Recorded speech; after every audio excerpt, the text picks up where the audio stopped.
দেখো এমএসসি স্কলারশিপের যে মানে গড় সংখ্যার সমাধানগুলো পড়ে, ঠিক আছে, সেই গড় সংখ্যাগুলোকে কিভাবে সমাধান করব সেই সমাধানগুলোকে আমি এখন দেখাবো।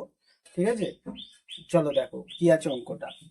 বলছে পরপর 6টি বিজোড় সংখ্যার গড় 8 হলে বৃহত্তম ও ক্ষুদ্রতম সংখ্যার পার্থক্য কত হবে? অপশন এ তে দেওয়া রয়েছে 10, অপশন বি তে দেওয়া রয়েছে 12, অপশন সি তে দেওয়া রয়েছে 9 এবং অপশন ডি তে দেওয়া রয়েছে 8। তাহলে দেখো বলছে পরপর বিজোড় সংখ্যার গড় 8 হলে বৃহত্তম ও ক্ষুদ্রতম সংখ্যার পার্থক্য কত হবে? তাহলে দেখো আমাকে একটা সূত্র অ্যাপ্লাই করতে হবে, 2 ইন্টু n মাইনাস 1। ঠিক আছে, এই সূত্রটা যদি অ্যাপ্লাই করা হয় তাহলে অটোমেটিক অঙ্কটা হয়ে যাবে। তাহলে দেখো পরপর 6টি বিজোড় সংখ্যার গড় 8 হলে বৃহত্তম ও ক্ষুদ্রতম সংখ্যার পার্থক্য। ঠিক আছে, আমি এক কথায় উত্তর করব। ঠিক আছে, তাহলে এই সূত্রটা অ্যাপ্লাই করলেই আমি পেয়ে যাবো অঙ্কটা। তাহলে লিখতে হবে একটু, দেখো নির্ণেয়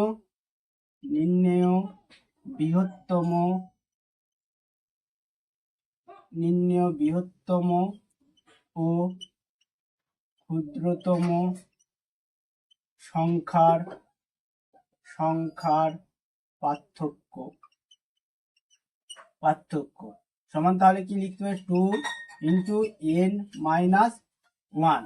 দেখো 2 যেমন রয়ে গেল, n এর জায়গায় আমি বলেছি দেখো n, তোমার এখানে যদি এই সূত্রটা করা হয়, পরপর nটি বিজোড় সংখ্যার গড় x হলে বৃহত্তম ও ক্ষুদ্রতম সংখ্যার পার্থক্য হবে এই সূত্রটা। ঠিক আছে, তাহলে দেখো n এর জায়গায় আমি বস করে দিয়েছি 6টি, 6 মাইনাস 1 সমান, দেখো এটা থেকে এটা বিয়োগ করলে হয়ে যাচ্ছে কত, এটা থেকে এটা বিয়োগ করলে হয়ে যাচ্ছে 5, 5 ইন্টু 2 সমান 10। দেখো অপশন এর উত্তরটা আমার সঠিক, বুঝতে পারলে? অপশন এর উত্তরটা আমার সঠিক, এর উত্তরটা। তাহলে বলেছে পরপর 2টি বিজোড় সংখ্যার গড় 8 হলে বৃহত্তম ও ক্ষুদ্রতম সংখ্যার পার্থক্য। ঠিক আছে, এক কথায় উত্তর নির্ণেয় বৃহত্তম ও ক্ষুদ্রতম সংখ্যার পার্থক্য 2 ইন্টু n মাইনাস 1। ঠিক আছে, তাহলে দেখো ক্যালকুলেশন করে বেরিয়ে গেল। তারপরে দেখো পরের অঙ্কটা।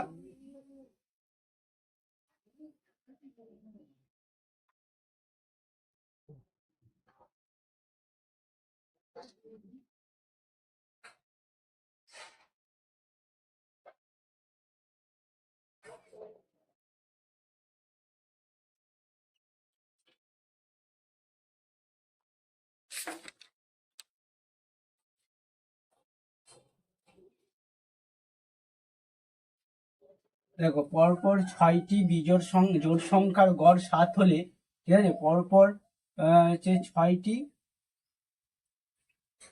7 হলে বৃহত্তম ও ক্ষুদ্রতম সংখ্যার পার্থক্য। অপশন এ তে দেওয়া আছে 10, অপশন বি তে দেওয়া রয়েছে, অপশন এ তে 10, অপশন বি তে 11, অপশন সি তে দেওয়া রয়েছে 8 আর অপশন ডি তে দেওয়া রয়েছে 17। তাহলে দেখো বলেছে পরপর 6টি বিজোড় সংখ্যার গড় 7 হলে বৃহত্তম ক্ষুদ্রতম সংখ্যার পার্থক্য। এর আগে যেভাবে অঙ্কটা সমাধান করলাম ঠিক এইভাবেই অঙ্কটা সমাধান করা যাবে।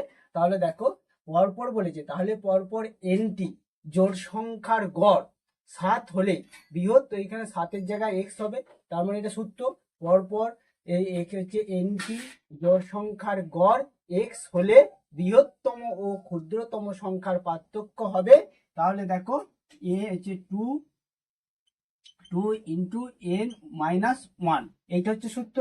তাহলে আমাকে এখানে লিখতে হবে, দেখো এখানে হচ্ছে আমি লিখবো অতএব নির্ণেয় বৃহত্তম ও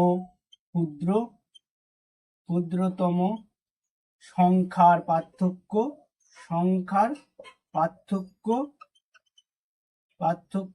তাহলে দেখো 2 n মাইনাস 1। তাহলে দেখো এখানে আমি 2, 6 মাইনাস 1, এখানে 6-এর জায়গায় এটা 7 হবে, এখানে হচ্ছে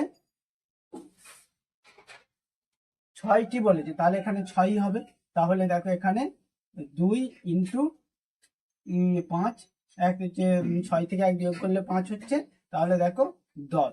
অপশন এইটাই সঠিক। বুঝতে পেরেছো? একই উত্তর, শুধু জাস্ট সংখ্যাগুলো চেঞ্জ হয়ে গেছে। বুঝতে পারলে? তাহলে এই দুটো একই। এরকম যদি অঙ্ক পড়ে দেখবে খুব সহজেই সমাধান করতে পারবে। ঠিক আছে?